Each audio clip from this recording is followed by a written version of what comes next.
আজকে বৌদির হাত থেকে খিচুড়ি রান্না খাবো। দেখেছেন প্রথমে তো আমরা ভাতটাকে সিদ্ধ করে নিয়েছি, মানে বৌদি সিদ্ধ করে নিয়েছেন, আর তার সঙ্গে সব কিছু যে সবজি দেওয়া হয় সেটা দিয়ে তারপরে মশলাটা রেডি হচ্ছে, আপনারা দেখতে পাচ্ছেন।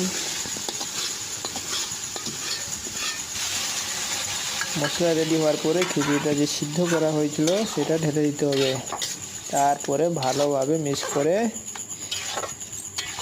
যদি জল লাগে জল দিয়ে আপনারা পাত্রে শুরু করতে পারেন খেতে।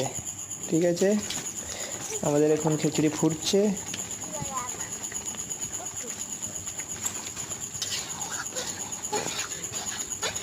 মনে হয় রেডি হয়েছে। আমাদের এসে গেছে বাটিতে খিচুড়ি।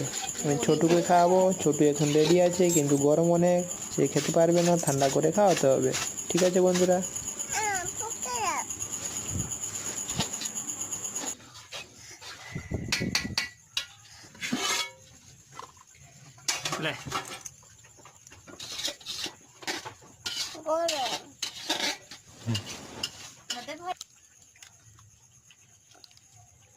কিরকম হয়েছে?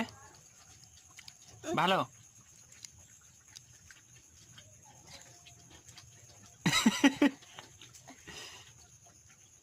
কিরকম হয়েছে? এদিকে টাকা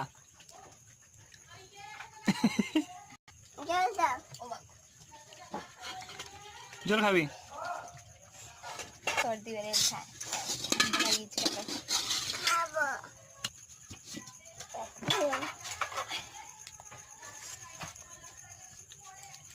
ভালো লাগছে?